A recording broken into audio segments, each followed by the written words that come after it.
नमस्कार दोस्तों आज हम बात करने वाले हैं दिल्ली में हो रहे टीचरों के प्रोटेस्ट के बारे में। दोस्तों, स्टाफ सिलेक्शन कमीशन जो परीक्षाएं करवाता है विद्यार्थियों के लिए अलग अलग सरकारी पोस्टों पर, अलग अलग सरकारी पदों पर, दोस्तों उसमें बढ़ रही अनियमितताओं की शिकायत के लिए पूरे देश भर से टीचर आकर एकत्र हुए दिल्ली के अंदर। मकसद था टीओपीटी को अपनी शिकायतें देना। उनकी मांग ये थी कि हमें 2-3 लोगों को टीओपीटी जो है वो बुलाए और उनकी शिकायतें सुने कि किस तरह से जो अनियमितताएं होती हैं एसएससी के पेपरों में, उससे बच्चों का किस तरह का नुकसान हो रहा है। दोस्तों, सभी जानते हैं हिंदुस्तान के अंदर नौकरियों का अकाल पड़ा हुआ है और खास तौर से सरकारी नौकरियों का। तो ऐसे में जब एक विद्यार्थी सालों साल सरकारी नौकरी के लिए तैयारी करता है, प्रिपरेशन करता है, और उसके बाद उसमें लगातार हो रही शिकायतों के कारण, उसमें हो रही अनियमितताओं के कारण अगर उसकी परीक्षा में कोई दिक्कत होती है, उसके सिलेक्शन में कोई दिक्कत होती है, तो दोस्तों ये बहुत बड़ा आघात होता है उस बच्चे के लिए। ऐसे में सारे शिक्षकों ने जो एसएससी की तैयारी करवाते थे पूरे हिंदुस्तान में, सबने एकजुट होकर दिल्ली के जंतर मंतर को गुलजार कर दिया दोस्तों। और दिल्ली का जंतर मंतर इसी चीज के लिए जाना जाता है दोस्तों, प्रोटेस्ट के लिए। और जैसे ही वो इकट्ठा होकर आए शांतिपूर्ण तरीके से, टीचर लोग हैं तो जाहिर सी बात है शांतिपूर्ण तरीके से अपनी बात कहना चाहते हैं, लेकिन जैसा कि सरकारें करती हैं वैसा ही सरकार ने भी किया उनके साथ सलूक।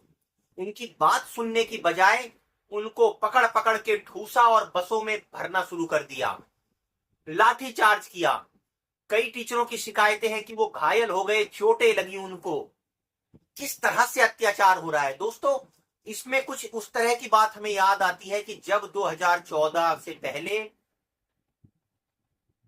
कांग्रेस की सरकार, यूपीएससी की सरकार जो थी, यूपीए की जो सरकार थी, उसमें किस प्रकार से वहां पर अलग अलग समुदाय के लोग जंतर मंतर पर आकर इकट्ठा होते थे, रामलीला मैदान में आकर इकट्ठा होते थे और नारे लगते थे कि जब जब जुल्मी जुल्म करेगा सत्ता के गलियारों से और चप्पा चप्पा गूंज उठेगा इनकलाब के नारों से। वैसे ही हालात होते हुए फिर दिखाई देते हैं। अब ये बच्चे बेचारे नौकरी के लिए परेशान हैं, इनकी शिकायतें क्या हैं वो आप सुन लीजिए पहले। वो आप सुनेंगे तो आपको लगेगा। अब कोई बच्चा तैयारी कर रहा है दोस्तों, उसकी परीक्षा के लिए आप उसका सेंटर डाल दोगे 300-400 किलोमीटर दूर। परीक्षा केंद्र उसका ऐसी जगह पर जाकर डाल दोगे जहां आसपास कोई सुविधा नहीं आती, पब्लिक ट्रांसपोर्ट नहीं है, और नीचे जो है वो 2-3 मंजिले पर लोग रहते हैं, कुछ पीजी चलता है, 1 मंजिले पर उसकी परीक्षा अरेंज हो रही है। अगर वहां पर सेंटर के अंदर पहुंचे तो कंप्यूटरों में दिक्कत है, किसी का माउस काम नहीं करता, कहीं इंटरनेट की दिक्कत है। वो बच्चा बेचारा जो तैयारी करके आया है उसको तो तुम चौपट कर देते, उसकी समस्या सुनने को तैयार नहीं हो। और अगर उसने पेपर दे भी दिया, गनीमत हुई, तो पेपर लीक ना हो जाए ये समस्या। अगर पेपर लीक से भी बच गया तो भगवान जाने उसका रिजल्ट कब आएगा, रिजल्ट ही नहीं आता है दोस्तों। सालों साल कई बार ऐसी सिचुएशन हो जाती है कि रिजल्ट के लिए वो बेचारे तरसते रह जाते हैं।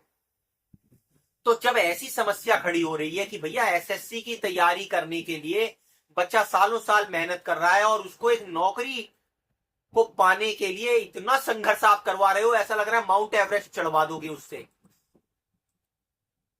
एसएससी के ऊपर सवाल खड़े होते हैं। चुप्पी मारकर कान में रुई लगाकर बैठा हुआ है, सरकार के अधीन ही आता है। सरकार को क्या सुनाई नहीं पड़ता है किस तरह से बेरोजगारी देश के अंदर बढ़ती जा रही है। और इन अध्यापकों के ऊपर ये जो अत्याचार हो रहा है, लाठी बजाई जा रही है, भर भर के ठूस ठूस के बसों में इनको जो है वो 4-4 5-5 घंटे घुमाया जा रहा है, दूर दराज के इलाकों में उतार दिया जा रहा है। क्या ये सही है दोस्तों? क्या भारत के युवाओं को इसी अच्छे दिन की बात कहकर ये सरकार आई थी? क्या इसी दिन के लिए इस सरकार को चुना गया था कि अध्यापकों को लाठी चार्ज करके उनके ऊपर लाठियां बरसाई जाए पुलिस की? क्या इसी दिन के लिए इस सरकार को चुना गया था कि उनको बसों में ठूस ठूस कर 4-4 5-5 घंटे तक घुमाया जाए? क्या इस सरकार में इतनी संवेदनशीलता भी नहीं है कि उन टीचरों की बात सुन सके, उनकी समस्याओं को हल करने का आश्वासन दे सके? जो बच्चे परीक्षा देने के लिए इतनी कष्ट उठाते हैं, इतनी परेशानियां झेलते हैं, उनकी समस्याओं का समाधान कर सके। दोस्तों आप कमेंट कर कर इस मुद्दे पर अपनी राय जरूर रखिए, क्योंकि ये युवाओं से जुड़ा मुद्दा है। और हमारे वीडियो को लाइक और सब्सक्राइब जरूर कीजिए।